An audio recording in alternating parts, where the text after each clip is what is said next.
Not long ago, I was at the dealer getting some recall work done on my 2009 Nissan Altima, and they wanted to change the cabin filter and charge me $75 to do so.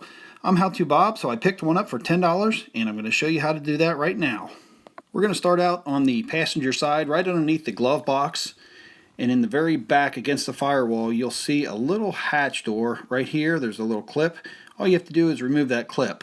Now, for videotaping purposes, I'm going to remove the glove box, and I'll start out by using a tool here, a plastic tool, so I don't scrape up my interior, and pull off the side cover, and that'll allow me to drop the glove box. I need to open the glove box, and there'll be 2 screws, one here and one here, and then 3 on the inside up on the top that we need to remove. So I'll remove those screws from the glove box just to drop it down out of the way. Now, you do not have to remove the glove box to replace the filter. It can be done without removing the glove box.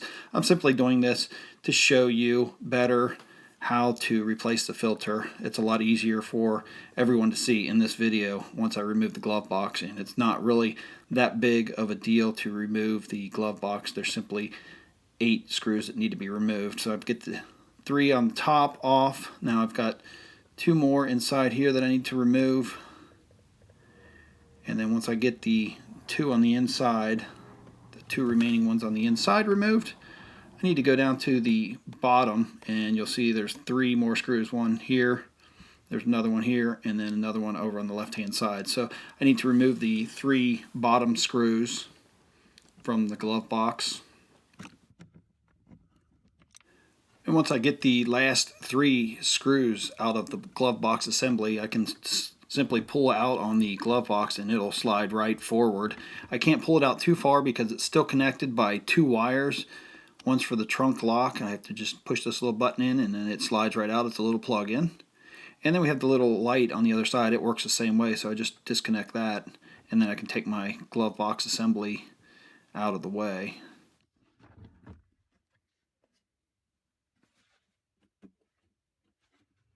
Now that I've got my glove box out of the way, I can show you a little easier on video. I'm going to take this door off of my cabin filter, simply push up on the tab here, and the cabin filter door will slide right out of place here. And you see it's just a flat door. And then you can see this is the filter in here. It's a little difficult to get out of there. I found the easiest way to get some of these cabin filters out is to just grab hold of them with the needle nose pliers, because my finger won't fit in there too easily, and once I get it out, it kind of got mangled on the way out. But just pulling it out with the needle nose will get you started. And this one's pressed in pretty good. It's kind of compressed. And we'll take a look at the old one versus the new one. You can see it got a little mangled, but the new one's going to do a lot better job. And you can see there's an arrow on the new one. That needs to face towards the rear of the vehicle, because that's the way the air is flowing in this particular vehicle. So I kind of scrunched it up to put it in there, and I'll put it in the slot and then push it all the way to the top and then scrunch it from the bottom, and that'll allow it to go in. Once it goes in, it'll expand in the tray that it sits. I just got to make sure that I put it in all the way to the top and all the way to the bottom. Once I get it in there, then I can slide the whole filter back into its spot there. I want to make sure it's all nice and spread out on the inside so the filter does actually do what it's supposed to do and filter the cabin air. Now that I've got it in there, I want to push it down so that it goes down into the slot where it's the cavity in the slot. And I've got that all pressed up in the top and the bottom, so it should be good to go.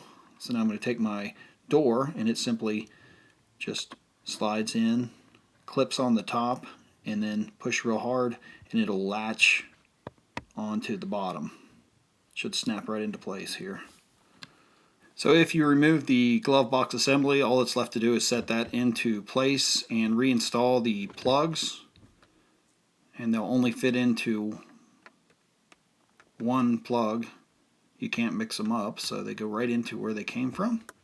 Very easy to plug them in. You just want to make sure you don't pull the wire out too far. And I'll get these plugged in, get them snapped into place.